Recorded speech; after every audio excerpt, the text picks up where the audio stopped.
Is JJ Bleday on the trade block?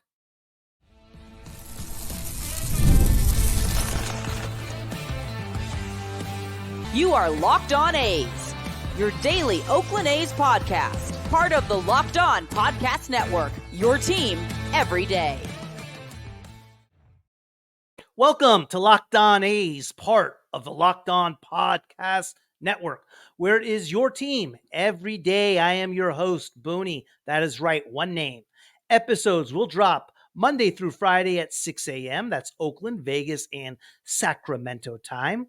Whether you are on your way to work, driving back from work, or listening casually during the day, thank you for making Locked On A's your first listen of the day.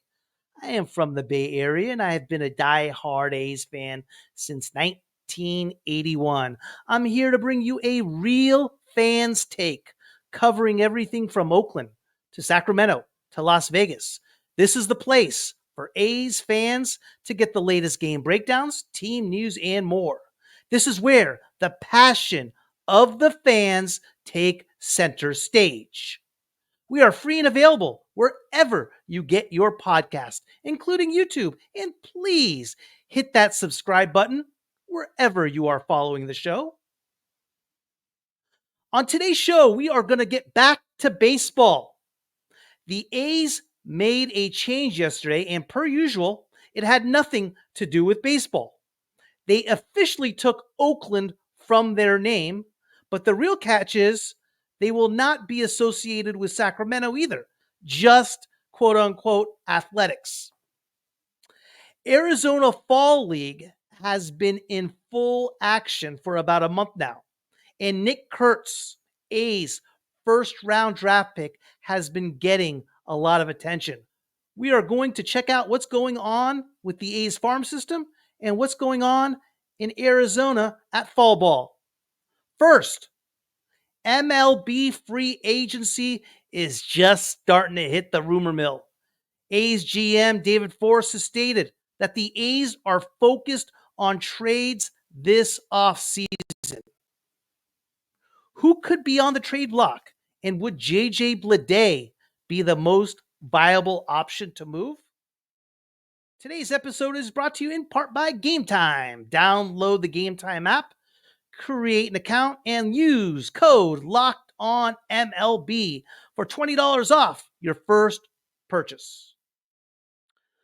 According to an article by the San Francisco Chronicle, A's general manager David Forst and assistant GM Dan Feinstein have contacted all Major League Baseball teams, with the exceptions of the Yankees and the Dodgers, for possible trades. The reason for the emphasis on the trade market rather than the free agent market this offseason is because there is really no sense on how free agents will react to coming to Sacramento and playing in a minor league baseball park. I had former MLB pitcher Scott Feldman on the show last week, and I asked him the exact same question about the potential move for free agents moving to Sacramento and playing in a minor league ballpark.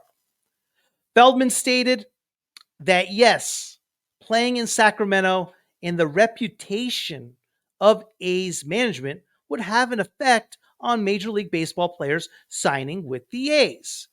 Feldman also did state at the end of the day, it would really come down to if the A's were willing to pay.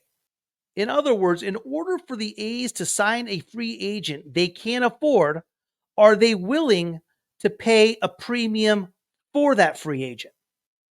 Forst did make it clear that making trades is not about getting prospects, but improving the team next year. According to several reports and common sense, the A's will not move Brett Rooker, nor will they move Mason Miller. So who is next in line? The player that makes the most sense of moving that will get you the highest return would be JJ Bleday. Last year, he hit 243, hit 20 bombs, drove in 60, had an impressive OPS of .762. He plays a very, very solid center field and is dependable. Played in 159 of 162 games last year. He has some pedigree. He was the 2019 number 4 overall pick, who has been a very solid pro so far, but nowhere near the expectations of what a top 5 MLB pick usually gets. So trading Bleday to a potential MLB team would give them right now a solid Major League Baseball center fielder who could swing the bat and play every day if you need him. But at the same time, Bleday's still young. He has 4 years of team control left. He still potentially has a huge upside to him. And I have said in earlier episodes, I think Bleday is going to be an all-star next year. The outfield right now for the A's looks like Miguel Andujar in left and Lawrence Butler in right. In the farm system, they have been very high on Colby Thomas, who hit 31 home runs last year in AAA Vegas, and Denzel Clarke, who has been tearing up fall ball, and scouts have proclaimed him as MLB defensively ready. If the A's do sign a free agent, which I believe they will do, it's going to be an outfielder. And rumors have targeted Harrison Bader as a possible landing point for the A's. Now, where are the A's needs? They need a third baseman. They need starting pitching. What are some trade possibilities out there that may happen? Let's start with third base. Third baseman who I think makes sense for both teams and possibilities that really upgrade the team and affordable for the A's would be 1, Brett Baty of the Mets, and 2, Alec Bohm of the Phillies. Let's start with Baty. The Mets currently have Mark Vientos at third, and we saw what he did in the postseason last year. Absolutely tore it up, which makes Baty very expendable. Like Bleday, Baty was a big-time prospect. He was the 12th overall pick in the 2019 MLB draft, only 25 years old, hasn't quite lived up to that billing, but fills the need for the A's at third base. 2, Alec Bohm was looking like one of baseball's best young players there for a while before his bat and his game went completely south. The Phillies have been rumored to be in the market to sign free agent Alec Bregman from the Astros, which would make Bohm very expendable. Bleday would give an upgrade to the Mets' current center fielder Tyrone Taylor and would give a considerable upgrade to the Phillies' current center fielder Rojas. As far as pitching, who I want and who we will get are two completely different things. Who I want is Garrett Crochet from the White Sox. He has 2 years left of team control and is a legitimate ace. In my opinion, the second best lefty in baseball to Skubal from Detroit. The White Sox are looking to move Luis Robert, so Bleday would make perfect sense for the White Sox outfield. Like I said, who I want and what we will get are two completely different things entirely. With the A's emphasizing trade and have said they will not be trading for prospects means that they have some confidence in what they have on the farm. Let's check out the A's farm system and see exactly what they have up next.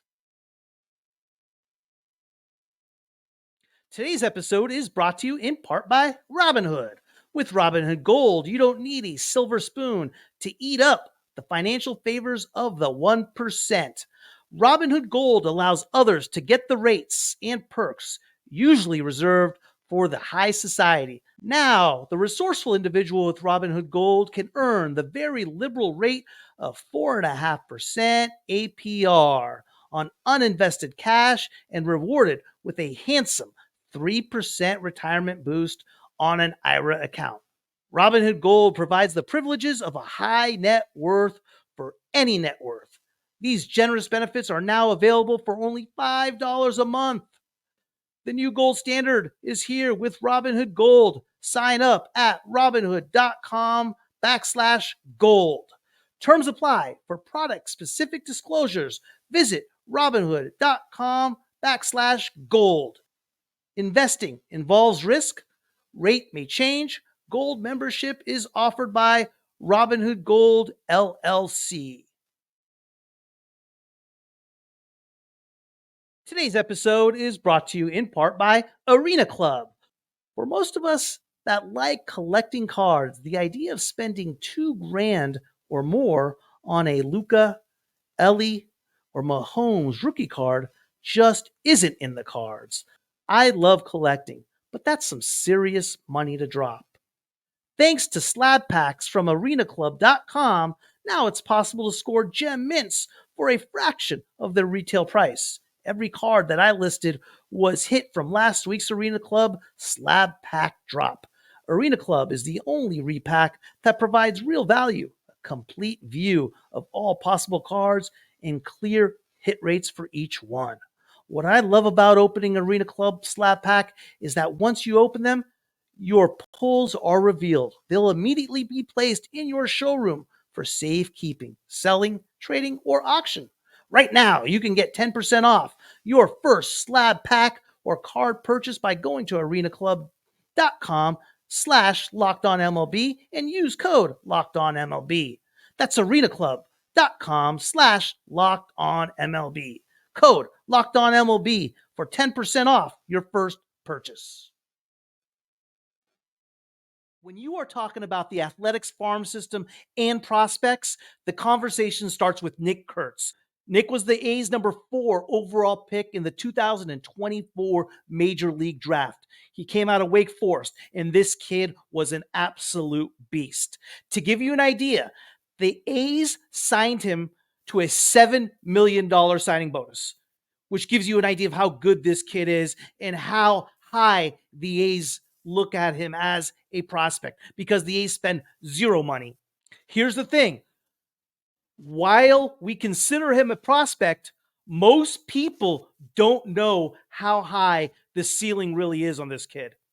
Let's just say this. He has it all. He is currently the A's number 2 prospect, right behind Jacob Wilson, and the number 45 prospect in all of Major League Baseball. What's crazy is his journey to becoming a top hitter almost didn't happen. Wake Forest actually recruited him as a pitcher, but he flipped the script during his high school days. By the time he finished 2 college seasons, he racked up a .344 batting average, nearly a .700 slugging percentage, and 39 jacks. Nick Kurtz stands at 6'5", weighs 240 pounds. He's a big boy, but he's just not a big guy who can swing hard, which makes him so unique. He's smart about it. In college, he walked 78 times, leading all of Division I. That's showing incredible patience and maturity. Plus, he has power to all fields, meaning he's just not looking for a homer over the right field fence. He's going to all parts of the park. So rare to find that balance of strength and control so early in a prospect's career. After he got drafted from Wake Forest, the number 4 overall pick, he started in single A Stockton, where he hit .400 with a ridiculous .960 slugging percentage in just 7 games. He immediately got promoted to double A Midland, and unfortunately, he hurt his shoulder, tweaked his hamstring, which sidelined him for a few months. But when he made his return, he made his return. He hit 14 homers in 9 games when he came back, including an insane 6 homers in 7 at-bats. And Curts isn't just good offensively. He is as solid defensively playing first base. Right now, Curts is playing in the Arizona Fall League. He's hitting .357 with a 1.042 OPS over 28 at bats so far. He is absolutely living up to the hype. I have never been so jacked up and so excited about a prospect that I am right now about Nick Kurtz. Advanced hitting knowledge, great fielding instincts, raw power. He's drawing comparisons to Jim Thome. If you don't remember Jim Thome, left-handed slugger for the Cleveland Indians, won a World Series title with the Chicago White Sox. I think he's better. I think Nick Kurtz is the type of player, once he gets into his stride and once he hits his prime, that's going to be a Triple Crown contender every single year. He's that type of talent. So A's fans, keep your eye on Nick Kurtz. He's the kind of prospect who has the tools not only to make it to the majors, but become a cornerstone for this team. Blasting homers, getting on base, hitting for average, driving in runs, playing great defense. He has the potential to be an absolute game changer. Nick Kurtz. The A's are loaded with bats in their farm system. We talked a little bit earlier about Colby Thomas. He was the A's minor league player of the year, had 31 jacks. Scouts say he has the fastest hands in the system. And if you see him hit, he reminds me a lot of Jeff Bagwell, who used to play for the Astros. We talked a little bit about Denzel Clarke, 4th-round draft pick from Cal State Northridge. He is playing in the Arizona Fall League right now, 59 at-bats, hitting .373, 1 home run, 12 ribbies, OPS 1.008. He swiped 7 bags out of 8 attempts. Scouts describe him as big league ready defensively. Striking out is an issue. Hitting off speed is an issue, but his exit velo on fastballs is at the top of the charts. Denzel Clarke and Colby Thomas allows players like JJ Bleday to be expendable. Catcher Daniel Susac, 2022 first rounder, 19th overall out of the University of Arizona, playing in the Arizona Fall League as well. 21 at bats, hitting .286, 2 home runs, 7 RBIs, 5 runs, OPS 1.086. Scouts love him. Very coachable, high intensity, say he's on the right track. Pitching continues to be an issue for the A's. Luis Morales is supposed to be one of the top international prospects. He has electric stuff. Throws 97, 98. Had some command issues last year. Did not live up to the hype, but his potential is through the roof. The question is, will these youngsters get a shot in going to Sacramento? The answer is, like all prospects, we will have to wait and see. But they definitely are on the inside track. Speaking of Sacramento, do we even refer to them as Sacramento or the Sacramento Athletics? What is up with that? Up next. This episode is brought to you in part by GameTime. Take the guesswork out of buying MLB tickets and more with GameTime picks. With NBA season just getting into full swing, I have been looking to get Golden State Warrior tickets. What I love about the GameTime experience is the all-in pricing feature, where it shows you the total upfront of your ticket with no surprise fees at checkout. It's the only ticketing app that gives me complete peace of mind. Download the GameTime app, create an account, and use code LOCKEDONMLB for $20 off your first purchase. Terms apply. Again, create an account and redeem code LOCKEDONMLB for $20 off. Download GameTime today. Last minute tickets, lowest price, guaranteed. Today's episode is brought to you in part by FanDuel. When I personally look at a sports book, there are 2 things that are most important to me.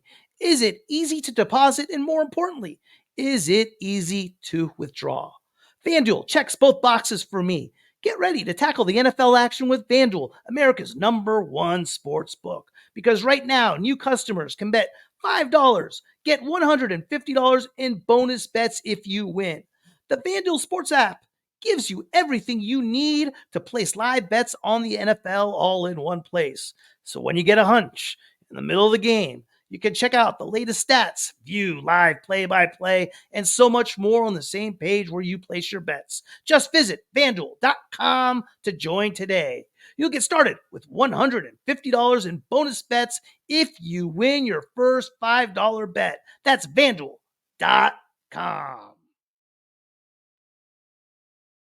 Let's dive into the bizarre saga of the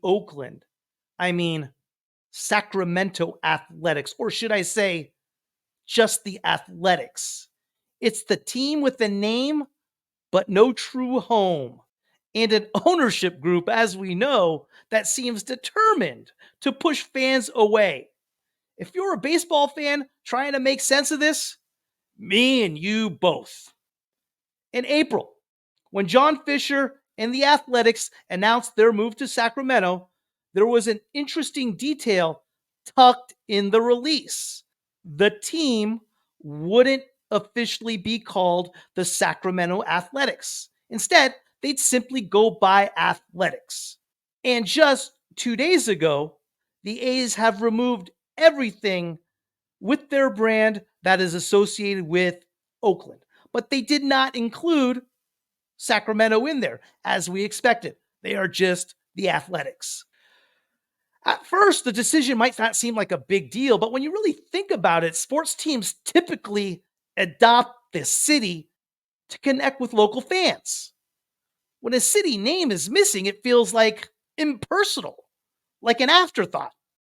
The problem is, it leaves fans asking, whose team are you anyway? Which has been a question that's been going on for quite some time now.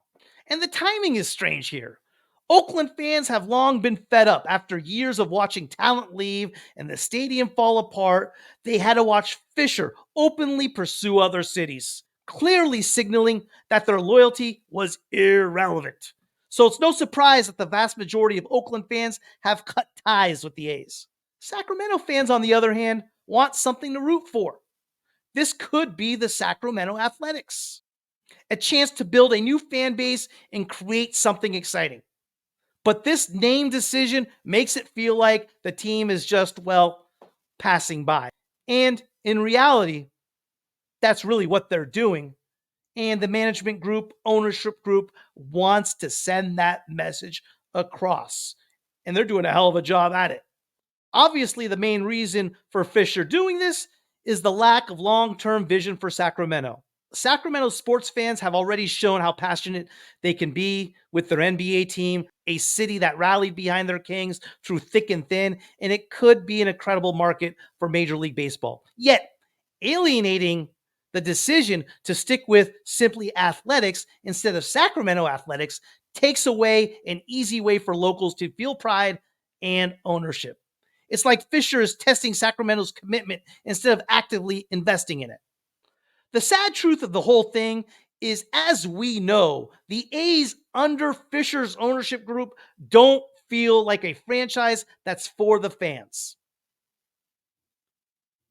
They feel like a pawn in a larger game, a placeholder while Fisher figures out his next big move. It's a tough pill for Sacramento to swallow, for them to take the A's for 3 years and have the word Sacramento get taken out. I just don't understand why Fisher constantly wants to alienate fans. I get that they're moving to Vegas. I get that's the plan, that's the goal. But you're in Sacramento for 3 years. Why? Just why?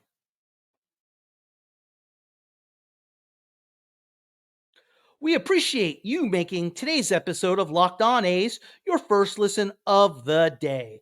For your second listen, be sure to check out Locked On MLB with your pal Sully, who has it all covered every single day. Click here to listen now.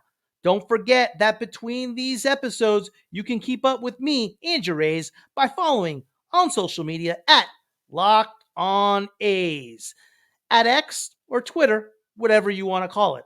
And don't forget, Starting next week, if you are a trivia fan, we are starting a trivia show. All listeners direct message me if interested in participating in the Locked On A's Trivia Challenge. I'll see you tomorrow.